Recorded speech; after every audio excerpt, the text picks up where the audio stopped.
There's a university in London that beats Oxford and Cambridge in rankings, yet it hardly ever appears in movies, novels, or tourist postcards. Even though it deals with cutting-edge innovations, Imperial College London is in the global top 10. Its students are Nobel laureates, startup founders, and engineers who changed the industry. However, it's barely talked about in pop culture, especially when compared to Oxford and Cambridge. Why is that, and how did a university with a new look at British academic tradition appear?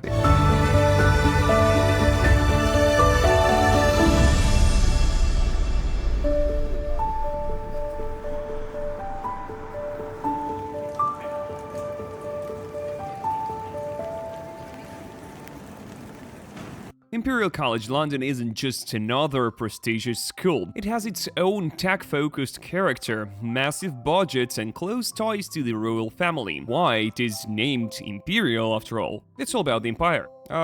Surprising, I know. When the school was officially formed, the British Empire was at its peak. It was the largest power on Earth, which controlled a quarter of the planet and ruled colonies in India, Africa, Asia, and the Caribbean. At that exact moment, the state needed specific specialists: engineers, metallurgists, mining experts, doctors that specialize in tropical diseases, chemists, and physicists for industry and the navy. Imperial College was conceived as the scientific brain of the empire. The meaning of the name was quite simple back then. This place was to serve and strengthen the British Empire. They trained engineers to build railways in the colonies, they advanced mining from gold to coal and other resources, studied climate and tropical diseases, developed technologies for the navy and industry. At some point, the name Imperial started to sound a bit off. It began to be associated with colonialism, exploitation, and inequality.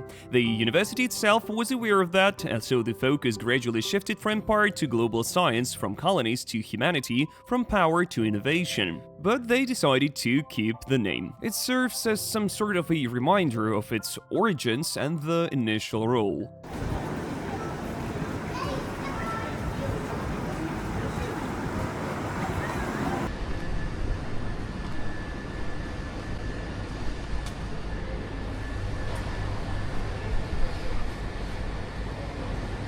Here's a map showing where I am, and here are different buildings. So this is the area. Royal Albert Hall, Prince Gardens is right there. That's a huge hole. That pipe looks like a particle collider.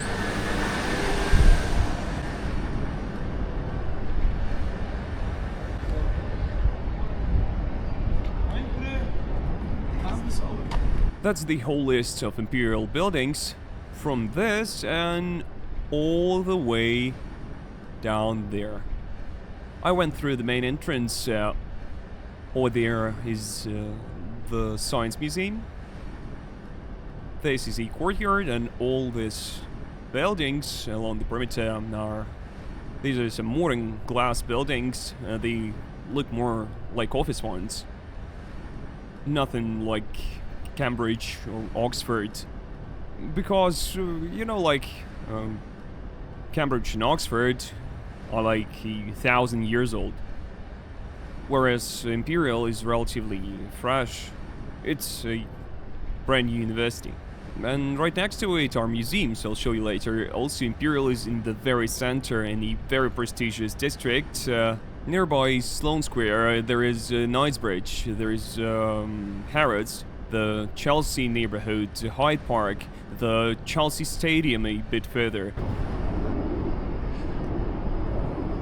Every building has a map showing where to go and what's further ahead. If you're not familiar with British education, you might think that a college is more of a vocational school, even if it's in central London, even if it's prestigious, luxurious vocational school. But no, Imperial College is not a vocational school, but an elite university, and here's the main confusion between Russian and English educational systems. British college is not an equivalent to a post-Soviet college. In the UK, college can refer to a modest professional school, or one of the most prestigious institutions in the world. Content is crucial. Imperial College is top tier in the world of academia.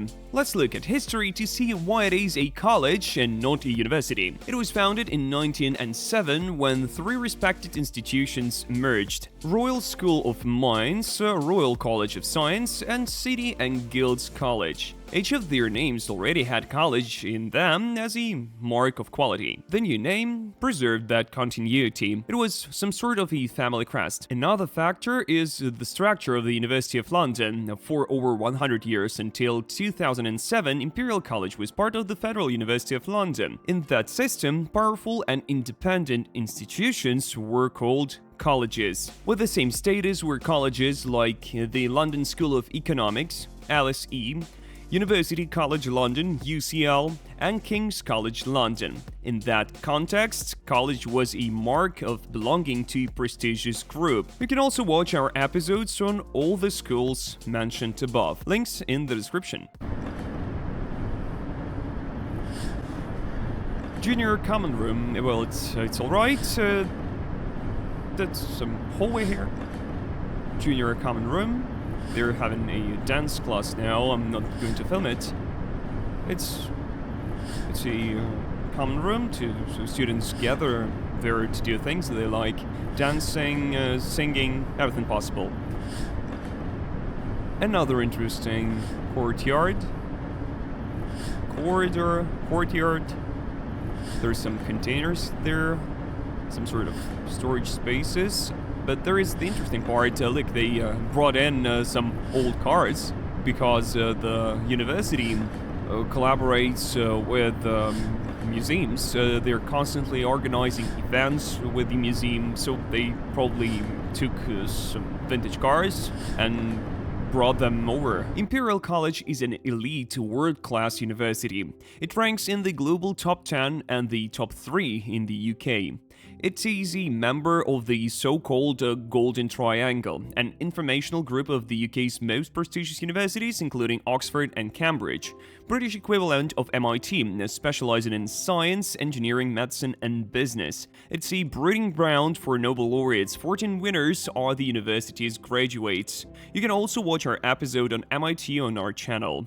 The godfather of Imperial, Prince Albert, Queen Victoria's husband, after the Great Exhibition of 1851, he had a lot of money and a dream. What does any sane guy with money do? Right? He buys land in South Kensington. Not for a villa, but for Albertopolis, a district of science and art. In 1907, three colleges merged into Imperial, and King Edward VII personally granted the royal charter. In 1945, King George VI visited the college with the future Queen Mother. Queen Elizabeth II visited it at least 3 times. Recently, King Charles III visited the Center for Injury Studies. Imperial's motto is Scientia Imperii Dices et Tuteman, scientific knowledge, the crowning glory and the safeguard of the empire.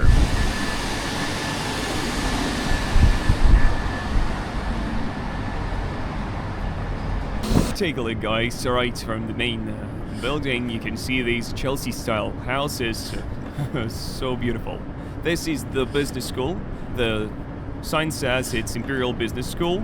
Now, that's great, but I hope they also have at least one bar here. What about famous students? For example, Alexander Fleming, the discoverer of penicillin, Nobel Prize winner in psychology or medicine. Thomas Huxley, famous biologist known as Darwin's bulldog for defending the theory of evolution. Abdus Salam, theoretical physicist, Nobel Prize winner for unifying the electromagnetic and weak nuclear forces. Dennis Gabor, inventor of holography, who won the Nobel Prize in physics.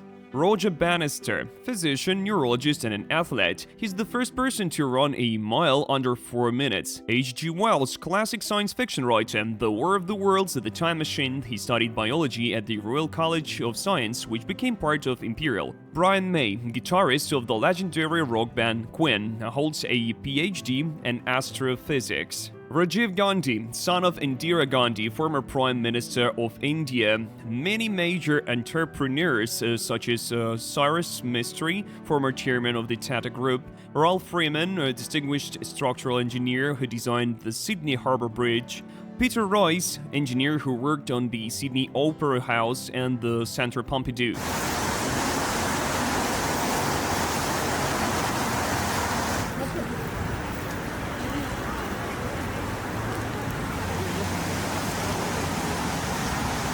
You might wonder who chose this color scheme for the building. If you didn't know it's lit up in red, you would think someone colored it, took their brush and just improvised with colors. But actually, this is how the Natural History Museum is all lit up right now, and right across from it is the Consulate General of France. I actually applied for a French Schengen visa here. If you've never been to London, you're still probably heard of Chelsea and South Kensington. It's one of the most prestigious areas, and Imperial College is right here. It is closely linked to the surrounding world-famous museums, since they're all parts of a single cultural and educational district called, as we already know, Albertopolis. This is the area between Hyde Park and Exhibition Road. It's home to the Victorian Albert Museum, the Science Museum, the Natural History Museum,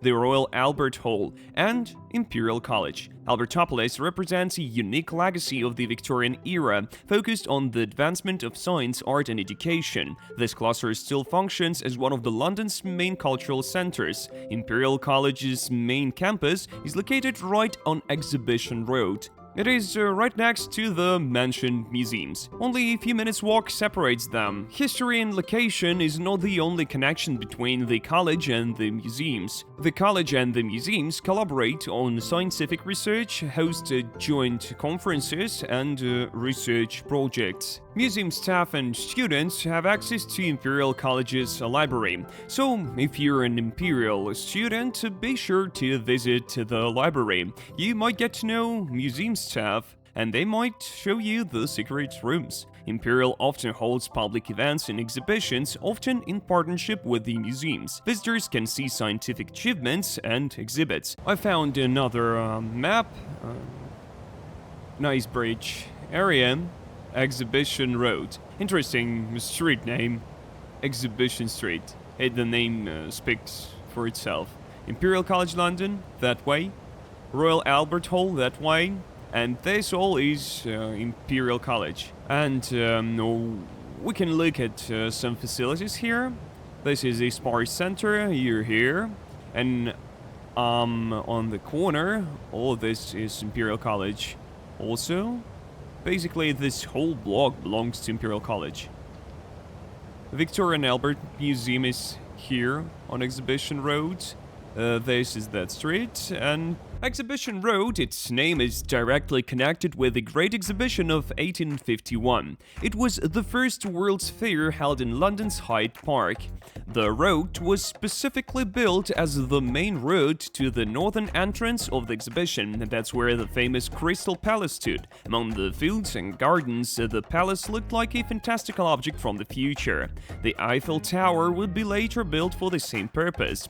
It was constructed at the gateway to the World's Fair in Paris. After the event's massive success in London, Prince Albert used the exhibition's profits to buy land south of Hyde Park, and the profit was in fact enormous. It became a scientific and cultural quarter with museums and Imperial College. The road became its main artery. Exhibition Road is not the only street in the area with a historic name. Queen's Gate is running parallel to it. It's named after Queen Victoria. What was here before? It was a quiet, almost rural outskirts of London. Until the mid-19th century, this area was known as Brompton, an agricultural district. It was planted with orchards, vegetable gardens, supplying London with fresh produce. This view reminds me of Harvard, just like that. If you look at that building, it looks just like Harvard, very similar. By the way, Imperial College competes with Harvard in the rankings, and Imperial surpasses Oxford and Cambridge in several fields. Of course, they're different, they have different programs and strength at all, each excel in its own areas, but there are overall rankings. And in recent years, Imperial has outperformed Oxford and Cambridge. And you may ask why I'm comparing Harvard and Imperial. Imperial has a business school of its own, and so Harvard has a business school. I have a friend, Andre, we studied together at Westminster. He lives in America now. He studied at Harvard after England. Another friend of mine, Alina, she studied at Imperial, so they both speak really highly of both Harvard and Imperial also. Well, how could you say something bad about them? They're the best, the strongest universities in the world. And this beautiful building that I compared to Harvard, there is another amazing building nearby, which is the Imperial College of Music. Now, there is a closer look at this. Here's Imperial and the Royal College of Music. Imperial is a royal college, and here is also the Royal College of Music. More signs here, and the Royal Albert Hall, and an incredible building.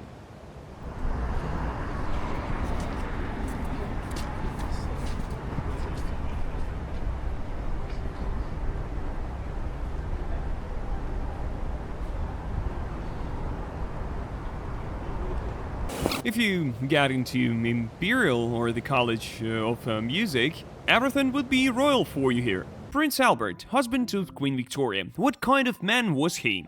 He was the first official prince consort in British history, so he held no political power at all. He came from a small German duchy, Saxe-Coburg and Gotha.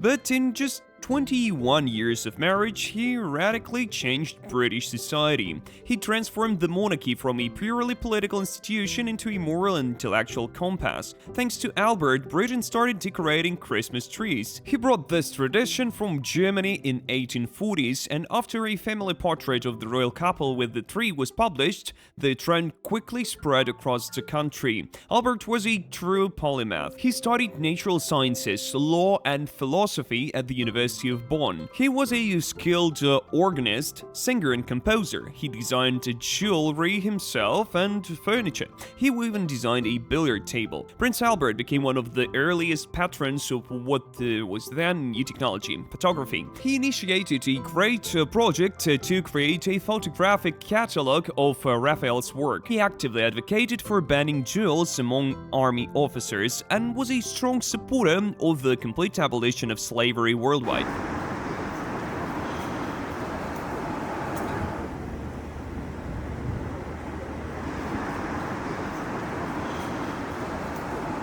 Here's one of the historic buildings, and there is a plaque here stating that this stone was laid by His Majesty Edward VII, King of the United Kingdom, in 1909. So, we're talking about the foundation stone. Well, I assume it's the foundation stone, maybe it's not. The king himself took part in the founding of this building.